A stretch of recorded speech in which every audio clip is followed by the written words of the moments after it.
নমস্কার, আপনাদের সকলকে স্বাগত জানাই। সরকারি দপ্তরে চাকরির স্বপ্ন আপনার, সেভাবেই প্রস্তুতি নিচ্ছেন? তাহলে আপনার জন্য রয়েছে দারুণ একটি সুখবর।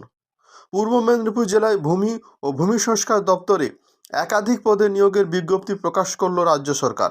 তো এই নিয়েই বিস্তারিত আলোচনা করব আজকের এই ভিডিওতে।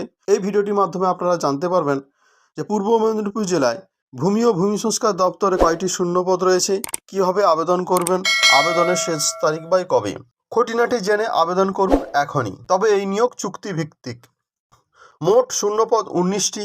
পদের নাম ডেটা এন্ট্রি অপারেটর। বেতন 13,000 টাকা ন্যূনতম। জব লোকেশন পূর্ব মেদিনীপুরের একাধিক বিএল, এলআরও, এসডিএল, এলআরওএস এর অধীনে কাজ করতে হবে। বাসস্থান পূর্ব মেদিনীপুরের স্থায়ী বাসিন্দা হলে তবেই আবেদন করতে পারবেন। শিক্ষাগত যোগ্যতা যে কোনো বিষয়ে স্নাতক উত্তীর্ণ হলেই এই পদে আবেদন করতে পারবেন। তবে প্রাপ্ত নম্বর অত্যন্ত 60% হতেই হবে। পাশাপাশি কম্পিউটার এডুকেশনে 5 মাসের কোর্স বাধ্যতামূলক। আবেদনকারীর বয়স ন্যূনতম 21 বছর হতে হবে, সর্বোচ্চ 45 বছর। আবেদন পদ্ধতি 50 নম্বরে লিখিত পরীক্ষা হবে, কম্পিউটার টেস্ট হবে 40 নম্বরে।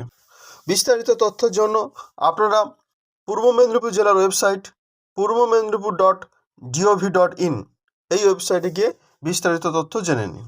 আবেদনের শেষ তারিখ 15 জানুয়ারি 2025। তো এটাই ছিল আজকের ভিডিওটি ভালো লাগলে অবশ্যই লাইক, কমেন্ট, শেয়ার করবেন। আর আপনি যদি আমার চ্যানেল নতুন হন, চ্যানেলটি অবশ্যই সাবস্ক্রাইব করবেন। সবাই ভালো থাকবেন, সবাইকে ভালো রাখবেন। জয় হিন্দ, বন্দে মাতরম।